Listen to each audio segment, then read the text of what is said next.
Yes, people's Keishan Prince. So we're going to talk to you about how to play as an 11 in non-league football. Let's go. So one of the positions that I used to play in, and so I can give you actual feedback in terms of what you need to do and the type of winger you gotta be able to be to play certain teams and certain positions.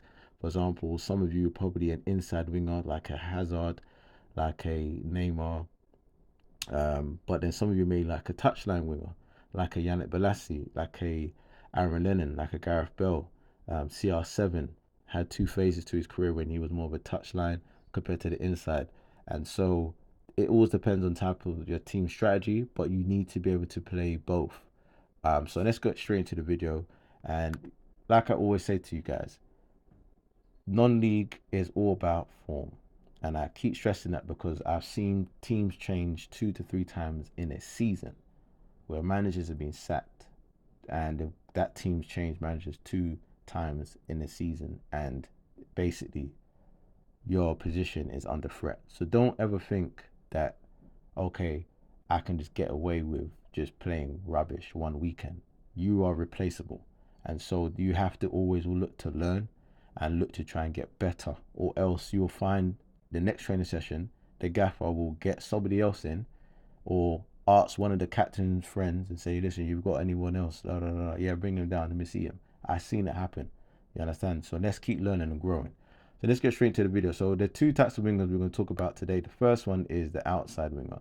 So typically the outside winger, you've got to look at it this way. So let's look at number 11 today, is on the outside. Now, the first attribute that you got to have if you're going to be playing as a outside winger at non-league is the ability to be direct. If you're not direct, and I'm not talking about today, and I like Bukayo Saka and I like these wingers of today, don't get it twisted, but they're more or less possession-based wingers where they will get the ball outside like here, and then they will just come back inside and they will just pass, recycle possession, etc. Yeah, at non-league, if you do that too often, you're gonna find yourself on the bench. So my thing is, you got to be able to know how to beat the defender on the outside. If you're not comfortable of going down the outside of your fullback that you're marking, then I probably will look at you to either go inside, play the inside winger. You need to have pace. So if you're a speed merchant, use your pace for advantage and beat the guy on the outside. That leads to the second point, is you need to be able to have good crosses. Now I'm not talking about the standard just crosses when the ball is just a lofty cross. You got to have different type of variations of crosses. You got to whip it. If you don't know them terms, that whip it across the box. I'm talking about low drilled on the ground crosses that is just hard for keepers, defenders. It can hit off anybody, can go into the back of the net. You need to be able to do cutbacks. You need to be able to do floating crosses. And like I said, whipping crosses and driven crosses, which is like near enough, like a belly height, etc., like that, for any headers or even volleys, etc. There's different variations, and so you need to be able to do that. At non-league, you've got to be able to cross the ball. Next one is you need to be able to then, if you're not a typical outside winger, and this is where the positioning takes place, that usually if you're on a touchline, then this fullback will usually be running inverted. Okay. If you're not going to be the guy that likes to hold the touchline, then you need to be able to be comfortable to go inside here. Now this usually takes place if you have a good relationship with number 3 here, that you can go on the outside. In this position, you need to be comfortable of letting shots off.